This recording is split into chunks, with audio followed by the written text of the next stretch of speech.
Hello everyone and welcome back to the Dungeon Learner's Guide. We've got another Commander's Guild deck tech today for you. This one is titled Hope You Like Statues. And if you haven't seen any of these episodes before, what we're doing is we're going to scryfall.com. We are randomly selecting a card. We are working with a budget of $100 and building a commander deck for Magic the Gathering that is built around that card or a theme of that chosen card. So this week, our chosen card was Thicket Basilisk. 3 green for a Basilisk. It's a 2/4, and whenever it blocks or is blocked by a non-wall creature, destroy that creature at the end of combat. So, what I decided to do with this deck was try to find things with this general ability. Later on, it tends to turn into deathtouch, so we have a lot of deathtouchers. We have creatures that destroy other creatures at the end of combat if they're blocked or become blocked by it. And in general, that tends to be a lot of basilisks, tends to be a lot of gorgons, so we leaned pretty heavily into that theme, which you can even see with our commander, because our commander this week is Pharika, God of Affliction. She's 1 black-green for a 5/5 indestructible legendary enchantment creature god. And as long as our devotion to black and green is less than 7, Pharika isn't a creature. And we can pay 2, exile a creature from a graveyard, and its owner puts a 1/1 black and green snake enchantment creature token with deathtouch onto the battlefield.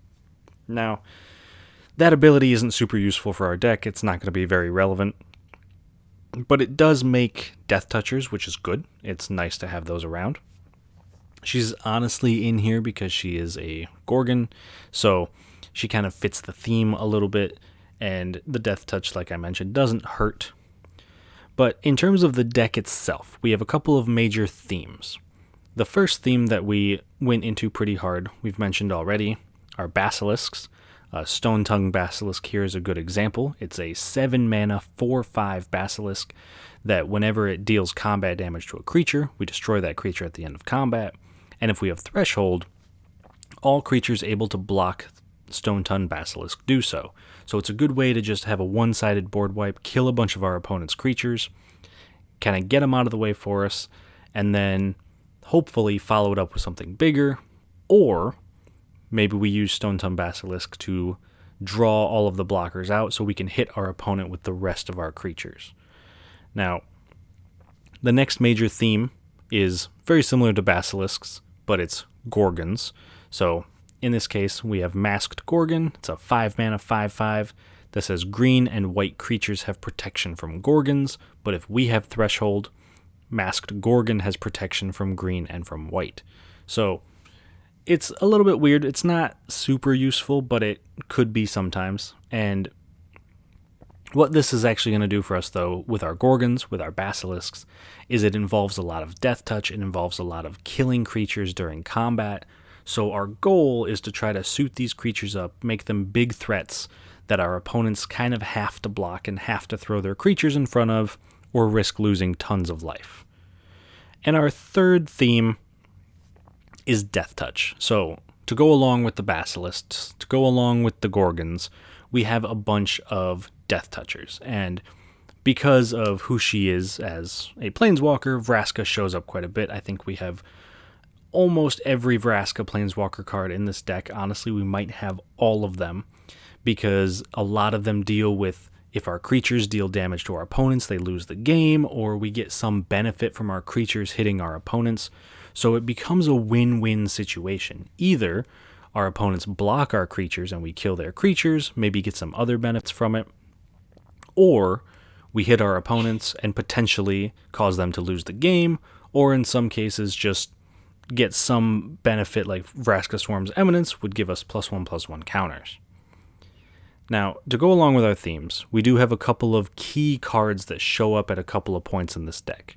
The first one is Phage the Untouchable, who is a pretty popular commander in her own right, but she is 3 black for a 4/4 legendary creature avatar minion. When she enters the battlefield, if you didn't cast it from your hand, you lose the game, so make sure you don't accidentally reanimate her. Whenever she deals combat damage to a creature, destroy that creature and it can't be regenerated. And the important part for us in this deck is the last line of text that says whenever Phage deals combat damage to a player, that player loses the game. So if we have her side by side with that Stone Ton Basilisk from earlier, and everything has to block the Basilisk, Phage can get in without being blocked. We just win the game, or we at least knock an opponent out of the game. So she is very useful. She's either killing a creature or killing an opponent, both of which we are definitely okay with. Our next key card for this deck is Infiltration Lens. It says whenever equipped creature becomes blocked by a creature, we may draw 2 cards. So if, for example, we're able to get the Infiltration Lens on Phage, we either attack, kill a creature and draw 2 cards, or kill an opponent. Both of which are very good. Hopefully drawing the cards with Infiltration Lens helps us get more ways to kill some of our opponents, turn more of their stuff into stone with our Basilisks and Gorgons. And our third key card is going to be Hooded Blight Fang. It's 2 and a black for a 1/4 snake with deathtouch. Whenever a creature we control with deathtouch attacks, each opponent loses a life and we gain a life. And whenever a creature we control with deathtouch deals damage to a planeswalker, destroy that planeswalker. So even if we have creatures that might not necessarily have the Phage or the Basilisk text that says, whenever it deals damage to a creature, destroy it, that turned into deathtouch. So a lot of the more recent cards are going to have deathtouch instead of the original text. So this card helps us drain our opponents out. Even if we're not able to push through damage, we're able to get those extra little bits of damage that we might need to close out a game. Now, the last thing that I kind of want to mention with the cards before we get into the breakdown of the price of the deck are some interactions that I noticed building the deck. So this first one, I think, is one that's kind of been mentioned already, one that is going to keep coming up because this is a bit of a goal of the deck. We have, again, Phage the Untouchable, but this time with Nemesis Mask. And there's a couple of different effects in the deck that do this. Nemesis Mask is the easiest to repeat, so it's 3 mana for an equipment, and it equips for 3, and says all creatures able to block equipped creature do so. So we are able to basically just wipe out our entire opponent's board, get rid of all their creatures, put the Nemesis Mask on Phage, and she's able to just kill everything she touches. And again, if they don't have any creatures to block, or for some reason we put the Nemesis Mask on any creature that isn't Phage while Phage is on the battlefield, we just kill someone with Phage.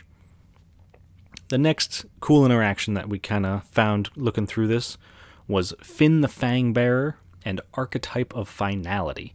So Finn the Fang Bearer is 2 mana for a 1/3 with deathtouch, and whenever a creature we control with deathtouch deals combat damage to a player, that player gets 2 poison counters. And the Archetype of Finality, 6 mana for a 2/3 that says creatures we control have deathtouch, and creatures our opponents control lose deathtouch and can't have or gain deathtouch.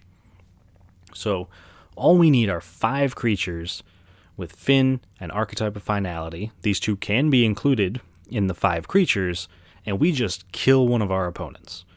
All we've got to do is get 5 damage in with the Death Touchers. That gives them 10 poison counters, and a player with 10 or more poison counters loses the game. So that's a very quick way to end things if you need it. Now, I did mention that we'd get to the deck price. This is one of the cheaper decks we've built relatively recently. It's only $68.86, and a lot of that is because we were diving pretty hard into the theme of the deck, using a lot of Basilisks and Gorgons. They don't tend to be super expensive, even including a lot of the Vraska Planeswalkers. Those have been pretty heavily reprinted lately. Those are all pretty cheap at the moment. And unsurprisingly, the most expensive card in our entire deck is our commander, Pharika. The gods, of course, always being pretty expensive, even Pharika, who is not the most popular, not the best of the gods, but she's sitting at $6.39, and if you're looking to play this deck and trim down the price a little bit, there's definitely other commanders you can go with. We do have a Sisters of Stone Death in the deck itself that you could very easily swap out for Pharika and put something else in its place. So if you're looking to trim a little bit more money off of this, get it down even pretty close to about $60, definitely a card you could cut if you're looking to get away from some of the flavor of it. Alright, so with all of the deck tech out of the way, we are going to jump into a game. We're going to see how this deck plays, see how it runs. And for today, our 3 opponents are going to be Joffrey Ghostforge, a new commander from Strixhaven, which is going to be played by Bilal. Brago King Eternal, which is a deck that's actually shown up on this channel already, played by Shawn. And then a mono-blue partner pairing of Sayani, Eye of the Storm, and Elegith Crossroads Augur, played by Jason. So, I mentioned that Brago has shown up. It's a blinking deck. It's got a very heavy Foretell theme and an Exile theme. So, hopefully that doesn't get in the way too much of us trying to turn our opponent's things into stone. Joffrey likes to recur creatures out of the graveyard, making spirits, getting kind of double dipping on their creatures. So they probably want us to be destroying their creatures, which isn't great for our death touchers. And then the last one, Sayani and Elegith.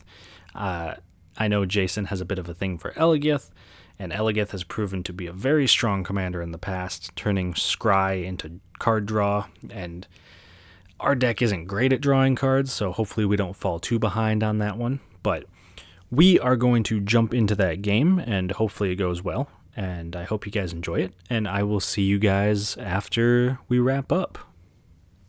At the start of the game, I get to go first, followed by Jason, Bilal, and Shawn.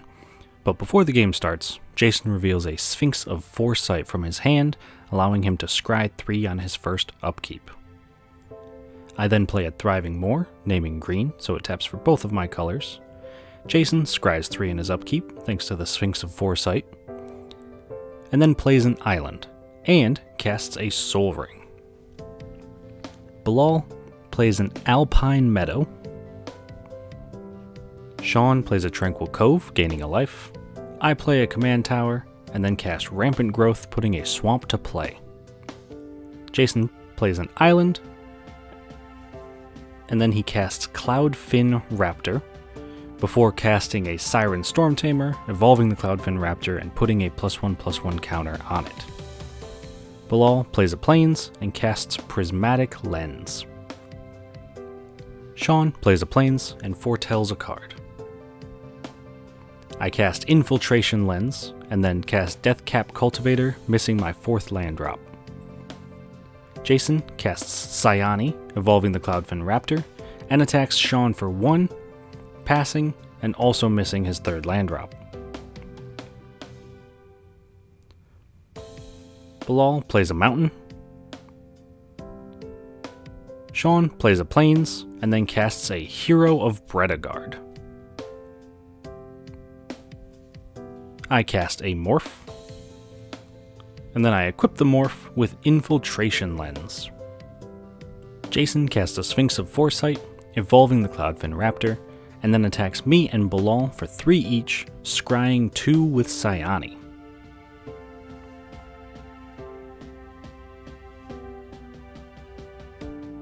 On Bilal's turn, he casts a Day of Judgment, destroying all creatures, but also missing his 4th land drop. On Shawn's turn, he plays an Azorius Guildgate and foretells another card. I cast a Farseek, putting a swamp to play. Jason plays an island, and then casts Fairy Vandal, before casting a Teferi's Tutelage, drawing a card, discarding a card, milling Bilal for 2, and putting a +1/+1 counter on Fairy Vandal. On Bilal's turn, he casts Gift of Estates, putting 3 planes to hand, playing 1 for his turn, and then he casts Burnished Heart. Shawn plays an island, and casts Brago from the command zone. On my turn, I cast a Worn Power Stone and pass. Jason, when he draws for turn, mills Shawn for 2 with Teferi's Tutelage, before casting a Mind Stone, followed by a Wayfarer's Bauble, and he then moves to combat, attacking Shawn for 2 with Fairy Vandal. Shawn blocks with Brago, calling Jason's bluff, and killing the fairy. In his second main phase, Jason cracks the Wayfarer's Bauble, putting an island into play tapped, and passes. Bilal plays a spectator seating and casts his commander, Joffrey Ghostforge. Shawn plays a Trial of Knowledge, drawing 3, discarding 1, plays an island, and then attacks Jason for 2 with Brago, blinking Brago and the Trial of Knowledge on damage, drawing 3 more and discarding 1. In his second main phase, he foretells a card. On my turn, I play Field of Ruin and cast Phage the Untouchable. When Jason draws for his turn, he mills me for 2 with the tutelage, then plays an island, casts Sayani, and then casts a Jace's Erasure.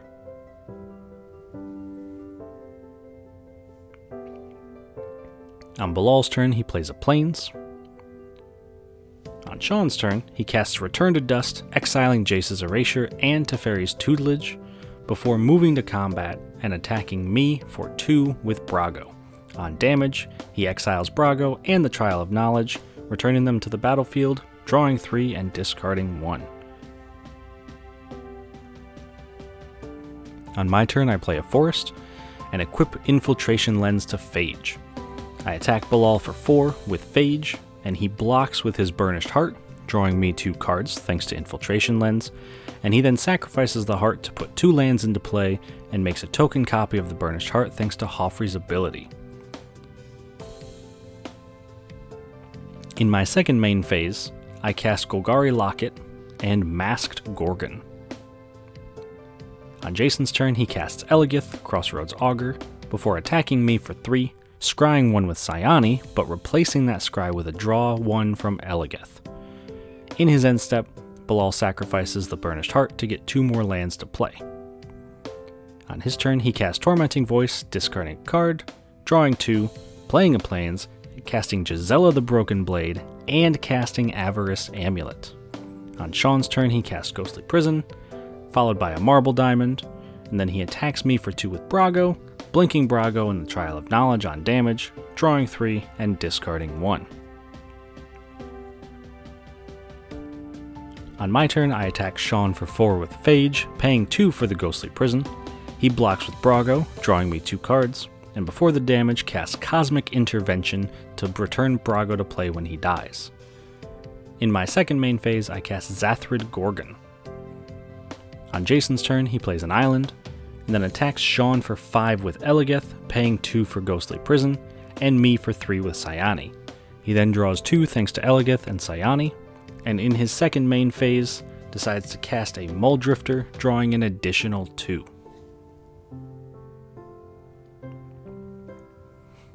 On Bilal's turn, he equips the Avarice Amulet to Gisela, before casting a Balefire Liege and attacking Jason for 7 with Gisela. Jason decides to block with Muldrifter, and Bilal gains 7 life. On Shawn's turn, he casts a Banishing Light, exiling the Balefire Liege, and attacking Jason for 2 with Brago. Before he can deal damage though, Bilal casts a Path to Exile targeting Brago, but Shawn counters it with Saw It Coming, so Bilal then casts Boros Charm to do 4 damage to Brago. With his commander dead, in his second main phase, Shawn casts Raven Form to exile Phage, making me a 1/1 bird token. On my turn, I play a Temple of the False Gods, and then cast Sisters of Stone Death, followed by Pharika, God of Affliction, and then I move to combat, attacking Jason for 8 damage.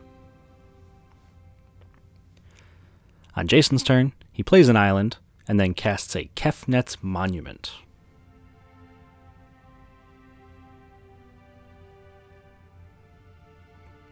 That's followed up by a Cavalier of Gales, drawing 3, putting 2 on top of his deck, and tapping my bird token with Kefnet's Monument.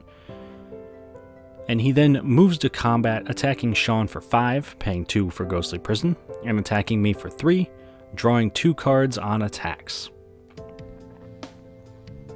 In Bilal's upkeep, he draws a card thanks to Avarice Amulet, and then casts Gisela, Blade of Goldnight, doubling damage that is dealt to his opponents and halving damage dealt to him. He then pays 4 to attack Shawn with Gisela the Broken Blade and Joffrey, doing 20 total damage and gaining Bilal 12 life. On Shawn's turn, he casts a Meteor Golem to destroy Gisela, Blade of Gold Knight, and Joffrey makes a token copy of the Angel. On my turn, I play a Swamp, and then cast Casualties of War, destroying Ghostly Prison, Kefnet's Monument, Gisela, Blade of Gold Knight, and Bilal's Alpine Meadow. In response, Jason casts a Chain of Vapors to return the Kefnet's Monument to hand. I then move to combat, attacking Bilal with everything for 20 total damage. And in my second main phase, I cast Vraska, Golgari Queen, and activate her +2 ability to sacrifice the bird token, gaining a life and drawing a card. Jason plays an island, and then replays Kefnet's Monument before attacking me for 3 with Sayani, and Shawn for 5 with Elegith, drawing 2 cards.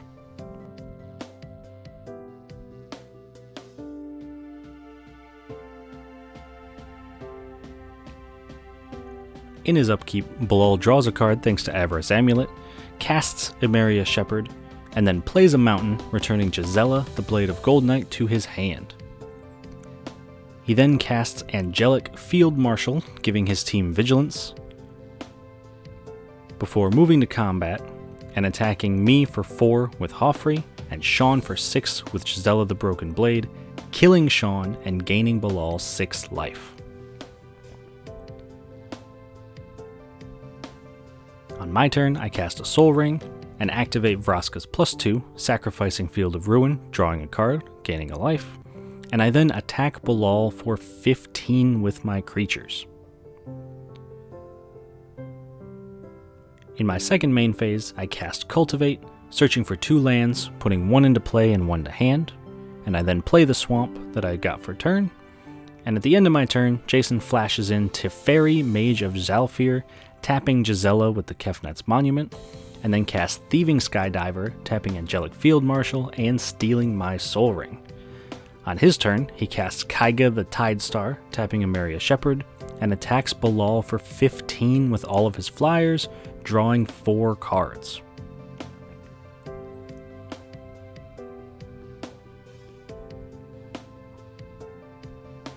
In his second main phase, he casts an Arcane Signet. In Bilal's upkeep, he draws a card with Avarice Amulet, plays a mountain, returning Ichor Wellspring to hand and casting it for turn, drawing a card. And then he casts Return to Dust, targeting the Kefnet's Monument and Soul Ring, but Jason counters it with a Negate.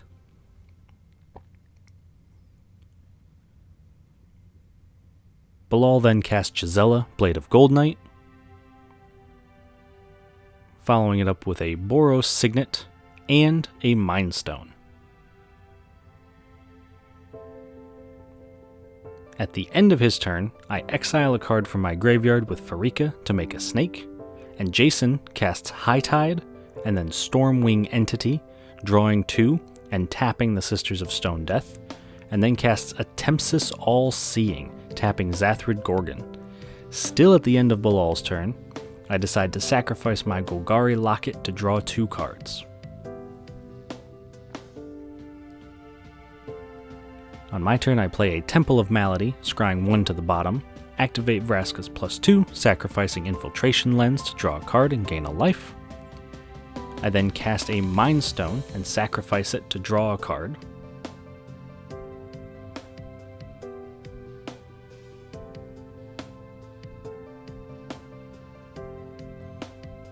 I then cast a Finn the Fang Bearer and attack Jason for 11 with all of my creatures.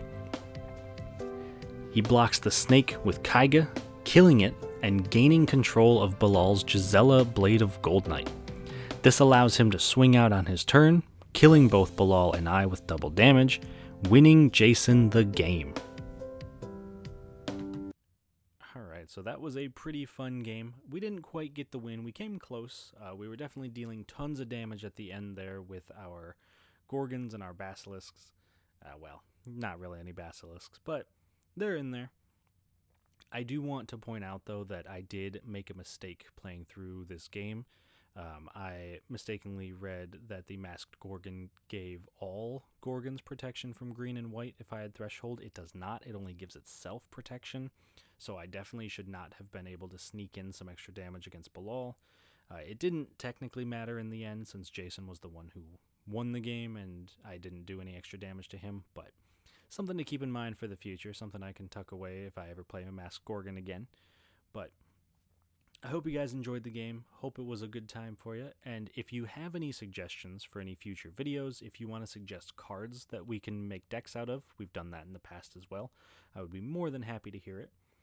But I hope you guys enjoyed the video, and I will see you guys on the other side of the Dungeon Learner's Guide.